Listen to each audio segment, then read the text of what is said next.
Hello and a very warm welcome to Meghan and Harry News YouTube channel. I'm Alex and I hope everyone out there is okay.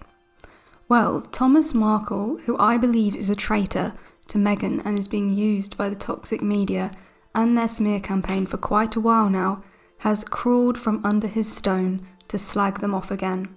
Is there anything more pathetic to see a man of his age dance to the tune of an orchestrated smear campaign against his own daughter, and doing it all for money? It is indeed a pitiful and sad sight. He appeared on Good Morning Britain, who have been part of the smear campaign since day one, where Piers Morgan slagged off Meghan and Harry day in, day out for years, and even though that reprehensible, odious toad of a man is now not on the show, you can see their agenda continues. It says here, the Duchess of Sussex's estranged father, Thomas Markle, criticised Prince Harry's upcoming memoir in a new interview with Good Morning Britain. In a clip from the interview shared on the official Good Morning Britain Twitter account, Thomas said Harry wrote the book for money despite the Duke's publisher previously saying he will donate proceeds to charity. Harry's coming out with a book, and that can't be anything but cruel, and to insult his grandmother, the Queen. It's a ridiculous idea, and it's just something for money, Thomas said. That's all they're doing. Everything they're doing is for money. You have to laugh at this man. How much did you, Thomas, get paid for this interview? How much money have you made out of giving endless interviews and slagging off your own daughter and her husband? How much did you get for those contrived photographs before the wedding, Thomas? With Thomas, it is all about the money. It continues in another clip from the interview. Thomas said that his daughter Meghan has pretty much disowned both sides of her family and appeared to blame Harry. She'd never been that way before, and once she hooked up with Harry, she changed, he said. We've heard all of this before, Thomas. It continues. Meghan's 77-year-old father spoke to hosts Susanna Reid and Richard Madeley about the famous couple, and he was far from complimentary. Branding the situation silly and childish, Thomas declared he'll keep speaking out until his daughter contacts him. A threat from Thomas, he has also done this before. It continues. Speaking about his son-in-law, Thomas claimed, I think Harry has abandoned the Queen and the royal family, the British people and the army. He's abandoned them all. All he does now is ride a bicycle around the neighbourhood that he lives in. I don't know if it's much of a life for him either. Doesn't make sense. How does he know what he does in his neighbourhood? Nonsense. One telling thing about Thomas, which you can see throughout his interviews, is he always talks highly of the Queen and the British people, as if he is a staunch monarchist and a patriot of the UK. This is a big giveaway that he is fed these lines by an external source, and that he is part and parcel of the much bigger orchestrated smear campaign. He is merely an actor, a paid puppet who has sold out his own family. There may be more to it than that. He may be in a compromised position. We have to think of that as a possibility, but still it's a pitiful sight to behold. This I found to be an interesting article about money, especially when comparing the Meghan and Harry now to William and Kate, and the difference in their monetary value, which has changed considerably since Meghan and Harry quit the royal family and moved to the USA. The extraordinary net worth of the royal family from Harry and Meghan to the Queen. Now, I believe this article is seriously playing down the money that the royal family have, as they are known to have loads of offshore accounts.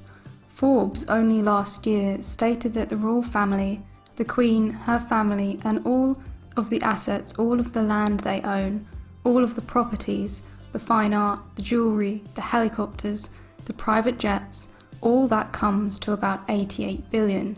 So I feel this is downplaying their worth, especially in regards to the Queen and William and Kate. But let's see what they say. It starts off with Meghan and Harry, who they state are worth 86 million. What's interesting about this is that most of this has come to them since they quit being working royals, it states here. Since stepping back as senior members of the royal family, Prince Harry and Meghan Markle are financially independent of the crown. It has been reported that Harry used the money he inherited from his mother Diana to relocate to California, America. The couple have projects that will also add to their current net worth, with deals with Spotify worth almost $13 million and a 5-year deal with Netflix worth $86 million. So, becoming independent from the crown and becoming financially independent has worked out really well for Meghan and Harry. It just shows that breaking free was a wise move, not just financially, but also, I would imagine, for their mental health, escaping from England and all of the toxic media. Next up, we have Kate Middleton, where it states she is worth 6 to 8.6 million. This is, I find, hard to believe.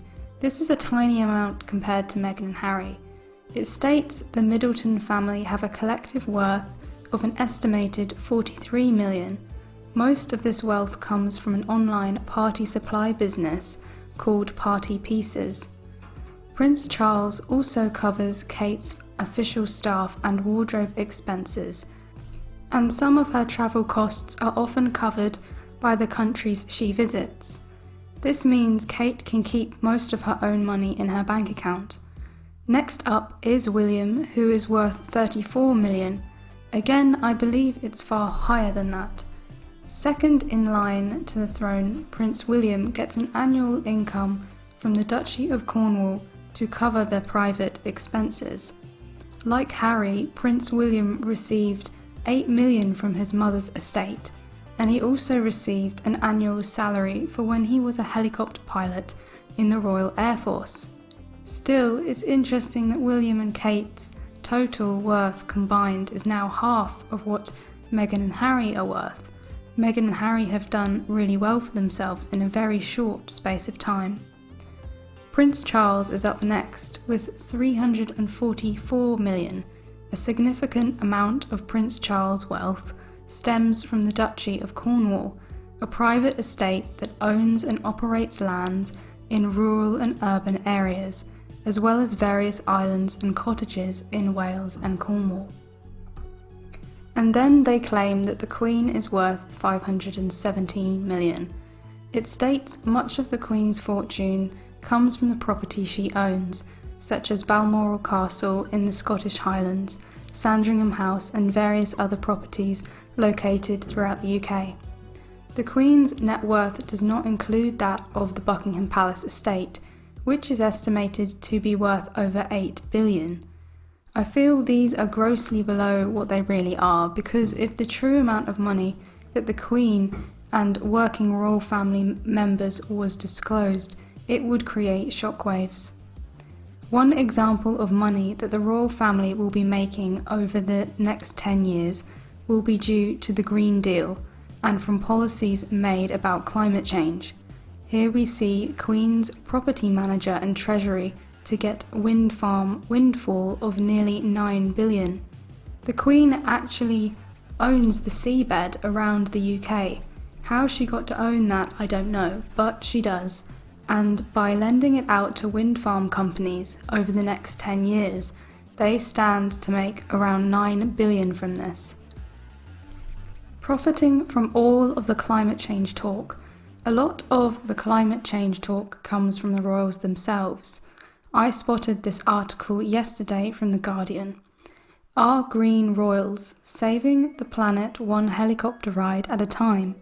Which is about how the Queen, Prince William and Charles have been talking about the COP26 event in Glasgow and how they want to see action, yet seem to be oblivious that the way they live their lives is very hypocritical.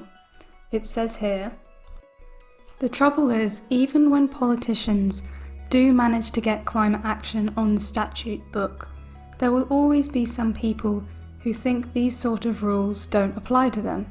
Or to put it another way, is this the same Queen whose lawyers very recently lobbied the Scottish government in secret to change a draft law to exempt her private estates from a major carbon cutting initiative. Yes, it is the same Queen. As a result of this, the Sovereign is the only landowner in the whole of Scotland who doesn't have to facilitate renewable energy pipelines on her various estates in the country, which feels, hand on heart, really irritating. This one point alone shows the staggering hypocritical level of the Queen and the firm. On one hand, they are complaining about leaders not doing enough for climate change, as the Queen did this week. A Queen that's supposedly supposed to be non-political, and then on the other hand, she gets her lawyers to lobby the Scottish Government to bring in a law especially for her to exempt her from the same rules she expects everyone else to obey by. Anyhow, thank you for listening, and I will see you later.